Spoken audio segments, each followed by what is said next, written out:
Vamos à próxima pergunta. Pelas minhas contas, deve ser a penúltima. E esta pergunta vem de Braga e foi feita pelo Mário. Mário, muito obrigado pelo carinho e pela confiança em me fazer esta pergunta, que é uma pergunta longa, são, pelo que vejo aqui, várias perguntas numa só. Muito bem, o Mário nos diz o seguinte: Andy, em Braga existem muitos brasileiros e brasileiras. Tenho uma amiga brasileira. Ela me falou que tem uma religião no Brasil que se chama Candomblé e que é uma religião africana trazida pelos escravos que chegaram ao Brasil. E me falou que nesta religião não existe preconceito contra os gays e lésbicas e são bem-vindos nos terreiros. O Andy tem conhecimento desta religião, que, se for verdade, é liberal, num país super preconceituoso como o Brasil. Penso ser interessante o Andy falar desse fato. Eu sou católico não praticante, mas reconheço que, sem dúvida, é humana essa atitude. Eu direi mais, humana e inteligente. A Igreja Católica, como sabe, tem uma grande comunidade gay de padres dentro da igreja, e a posição é um pouco estranha, porque por uns é tolerada e por outros não é. Continuam a pensar que ser gay ou lésbica é contra a natura. Uma grande hipocrisia. Muito bem, Mário, então vamos lá. Primeiramente, ele menciona que esta amiga contou-lhe sobre esta religião chamada Candomblé e explica que se trata de uma religião de origem africana que chegou ao Brasil e que nessa religião não tem preconceito contra gays e lésbicas e que são todos bem-vindos aos terreiros. Então, me pergunta se eu tenho conhecimento desta religião. Claro que tenho conhecimento desta religião. Esta é um grupo, talvez o mais significativo, dentro do grupo das religiões de matriz africana. Não há como um brasileiro não saber da existência, no mínimo, da existência de religiões como o Candomblé, a Umbanda, são as duas principais, né? E depois outras menores, como o tambor de Mina e outras também de origem africana igualmente. Na verdade, as chamadas religiões de matriz africana se dividem em dois grupos. O grupo das religiões que se chamam Umbanda, porque são muitas diferenças entre as correntes de Umbanda. Essa já é uma religião nascida no Brasil, de matriz africana, mas nascida no Brasil. O Candomblé, não, apesar de este nome ter sido cunhado no Brasil, que inclusive existem algumas dúvidas etimológicas quanto à origem do nome. Candomblé, uma das hipóteses é que Ilé é casa e Candombe é tambor, então casa dos tambores. Ou numa outra possibilidade que é K, é um diminutivo, Andô é casa e já não me lembro a terceira palavra, são coisas que já há muito tempo não vejo. Acho que Dombilé ou alguma coisa assim, significa negros. Então, pequena casa dos negros. É uma outra concepção, uma outra possibilidade etimológica da palavra candomblé.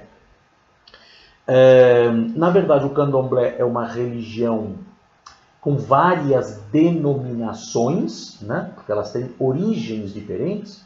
Existe Angola, é uma teologia, uma doutrina teológica. Jeje é outra doutrina teológica. Queto é outra doutrina teológica. Então, são diferentes doutrinas, com pequenas diferenças, né?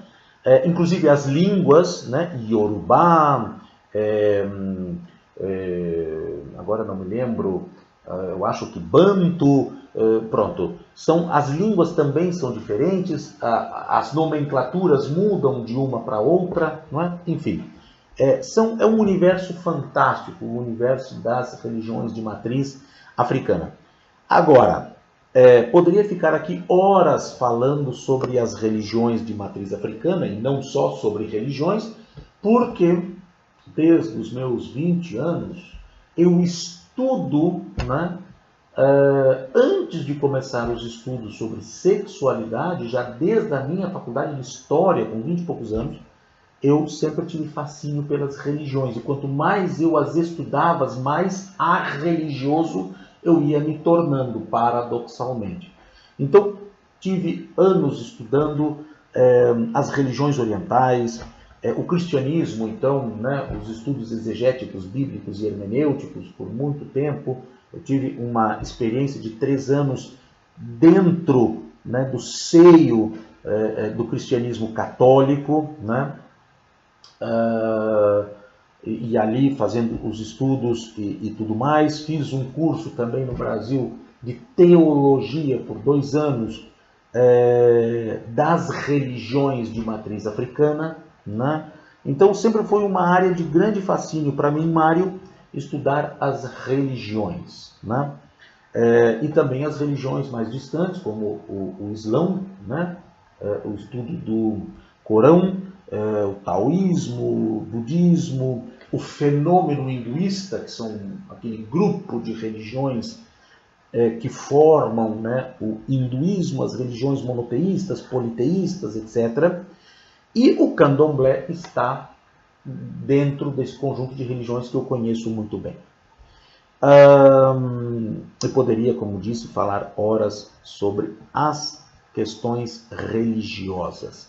Mas é verdade, em parte, sim, que as religiões de matriz africana praticamente não têm preconceitos com as questões da sexualidade humana em amplo espectro, não só em relação às questões da homossexualidade ou transgeneridade, ou enfim, bissexualidade e coisas assim, mas em relação à sexualidade como um todo.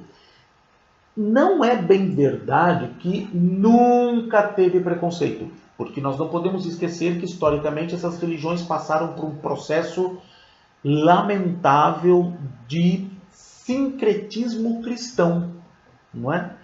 Então, essas religiões viveram uma necessidade, e até por uma questão óbvia, queira ou não, o catolicismo no Brasil foi a religião oficial do Estado. Essas religiões sofreram perseguições durante um período enorme, né? 2, 3 séculos de perseguição, ainda hoje sofrem perseguição e preconceito, né, em função do cristianismo, porque são religiões demonizadas pelo cristianismo. Então essas religiões, muitas delas, passaram por uma espécie de processo de cristianização, o que corrompeu muito a teologia original dessas religiões, sobretudo a questão das religiões como o candomblé, por exemplo. A Umbanda, que também é considerada uma religião de matriz africana, já é uma religião que se intitula cristã, não é? Apesar de ter toda a matriz teológica africana. Mas o candomblé não. O candomblé passou por uma cristianização que corrompeu muito da teologia original, e agora no Brasil há uma questão de uns, diria, deixe-me ver, talvez uns 15 anos, começou um processo de descristianização dessas religiões. E essas religiões passam a voltar, né, se dirigem mais às suas verdadeiras origens teológicas. E isso contribuiu muito para, para que o preconceito praticamente, verdadeiramente desaparecesse, por incrível que pareça, né? É muito interessante, é muito estranho dizer que a descristianização fez com que o preconceito diminuísse, porque é um contrassenso, em princípio é um contrassenso, não é? Mas por quê? Porque a concepção teológica dessas religiões, que são originariamente politeístas, os orixás são deuses, ainda que existe deuses e deusas, ainda que existe um grande deus ou uma grande deusa que não tem gênero, né, nesse sentido, é muito mais interessante porque Olorum ou Zambi, que nas duas línguas é o nome que se dá a isso que seria, né, Deus, no masculino, mas nessas religiões não há o gênero, isso deixa, né, Deus mais interessante. Então, eu estava dizendo isso porque mesmo, assim, existe este ser superior, mas dele vieram os outros deuses todos, que são os chamados orixás, ou nquices, ou vunduns, em várias línguas diferentes. Depois isso foi tudo demonizado, tanto que quando se fala em vundum, as pessoas já ficam achando que é bruxaria, que é aquela coisa toda, porque passou por um processo de demonização essas religiões, não é? E nessas teologias politeístas, muito semelhante à teologia das religiões africanas com as teologias hindus, por exemplo, ou melhor dizendo, com a teologia hindu, do hinduísmo, né? Que é uma religião politeísta também, há uma similaridade muito grande com as antigas religiões da Grécia e de Roma, que também eram religiões politeístas, onde da mesma forma havia uma espécie de grande deus, no caso da Grécia, Zeus, né? Era o deus dos deuses, né? Os outros eram como que deuses menores, um pouco menores, né? Então, estas religiões têm uma outra concepção de sexualidade completamente diferente, o que facilitou, mesmo com este processo de cristianização das religiões de matriz africana, elas mantiveram uma distância bem maior do preconceito à sexualidade humana, em amplo espectro, não só a sexualidade, por exemplo, a homossexualidade, enfim, né? Mas a sexualidade como um todo, porque nessas religiões os deuses, eles têm sexualidade, tá certo? Que é maravilhoso. E eles também têm relações entre si, eles se casam entre si, eles têm filhos, então não existe aquela concepção de que a sexualidade é pecado. E nunca passa pela cabeça, né, a não ser por migração de valores cristãos, né, nunca nessas religiões, jamais a sexualidade foi vista como algo pecaminoso, sujo ou qualquer coisa desse gênero. Muito pelo contrário, tá certo? Então isso facilitou com que no seio dessas religiões o preconceito, quando existiu, porque existiu sim, ele foi bem menor, bem menor. E hoje está praticamente erradicado. E sim, é um paradoxo. Como é possível isso num país tão preconceituoso? Mas essas são religiões realmente que praticamente, eu diria, tem um grau de preconceito em amplo espectro, não só em relação à sexualidade, muito baixo. Muito baixo. São religiões realmente bastante admiráveis. Por mais que eu seja vorazmente arreligioso, essas religiões são bastante tolerantes, inclusive com as outras, o que não é a recíproca, não é verdadeira, não é? Então, na verdade no Brasil essas religiões são praticadas por milhões de pessoas, tanto que por muitos anos se supunha que a prática dessas religiões não passava de 3, 4, 5%. E isso sempre foi uma grande mentira, porque o que acontece? A história, Mário, do católico não praticante. O que acontece? Uma vez, isso foi nos anos, foi início da primeira década do século XXI, foi feito um estudo que já era mais do que óbvio aquilo, mas vem cá, espera um pouquinho. Quantos terreiros, ou seja, templos de religiões de matriz africana existem no Brasil? Aí fizeram um levantamento. Coisa absurda. Milhares e milhares e milhares e milhares de templos por todo o Brasil. Quase o mesmo número de templos de religiões africanas do que de igrejas católicas. Mas espera um pouquinho, tem alguma coisa errada nas estatísticas, porque se tem tantos templos, e vamos fazer uma média, tiraram uma média dos templos menores para os templos maiores, qual seria a média de frequentação, a média de frequentantes, né, destes templos? Isso é uma média de 30% da população brasileira, mas como é que nos recenseamentos sai lá 3, 4, 5%? É porque as pessoas tinham vergonha de dizer que praticavam religiões de matriz africana. Então diziam que eram católicos, tá certo?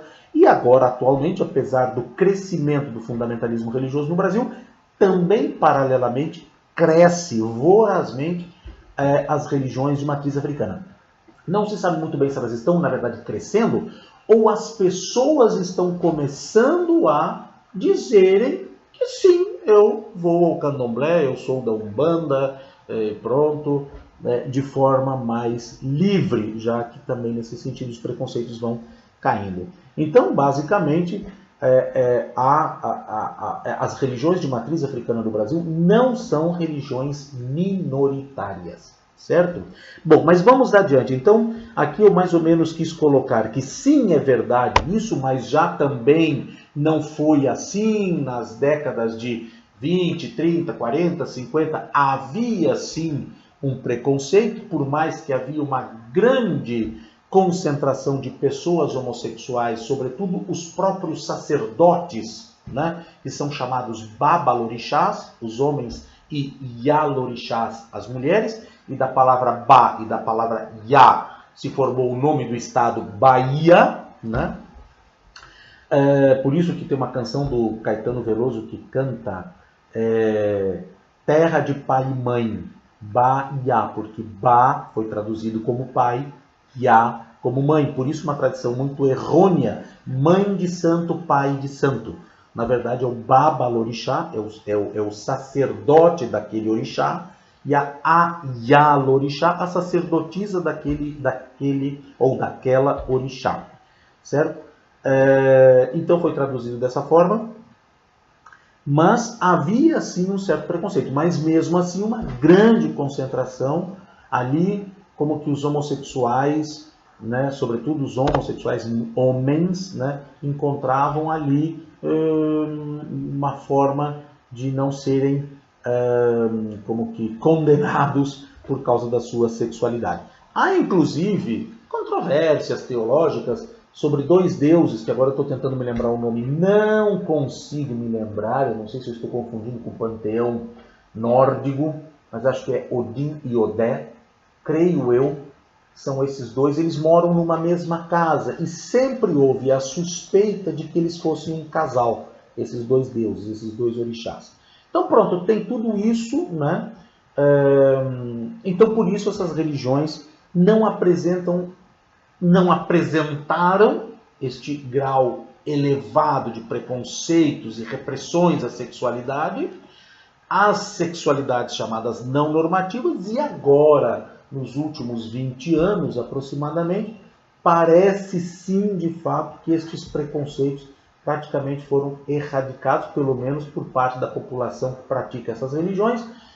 E, claro, o preconceito que existe não tem fundamentação teológica. Isso é o mais importante. Quando existe o preconceito, é porque este preconceito migrou, né? E aquela pessoa que pratica esta religião, ou talvez até um sacerdote, uma sacerdotisa, que sim tem preconceito porque de alguma maneira teve alguma formação, ou captou, ou assimilou esse preconceito e trouxe para a prática da sua religião.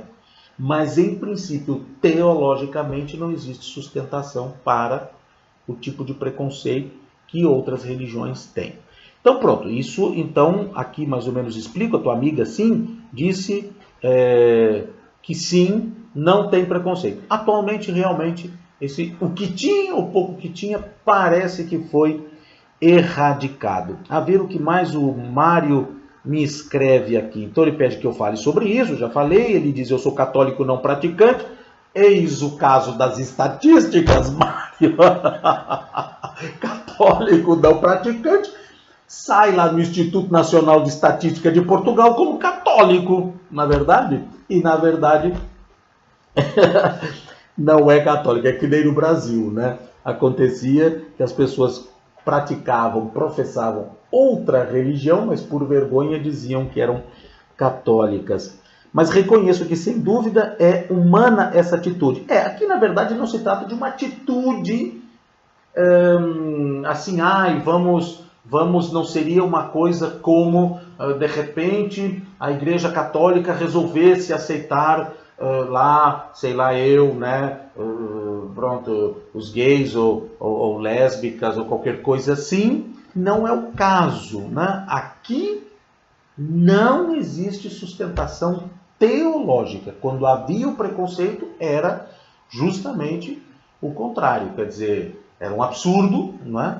Porque não havia sustentação teológica para o preconceito dessa natureza. Esse preconceito é um preconceito que migrou, tá certo? Então não é nem bem uma atitude nesse sentido humana. Não, a estrutura teológica da religião não tem espaço para essa compreensão de sexualidade à moda cristã, certo? Ou no caso judaico-cristã ou judaico-cristo-islâmica, né?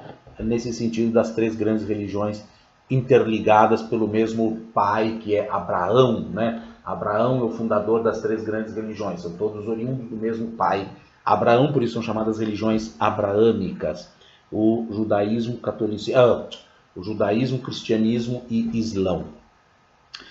A Igreja Católica, como sabe, tem uma grande comunidade de gays entre os padres, né, dentro da igreja, e a posição é um pouco estranha, pois para uns é tolerado e para outros não é. Continuam a pensar que ser gay e lésbica é contra a natura. Bem, aqui na questão da Igreja Católica, Mário, com todo respeito, é complicada a questão, né?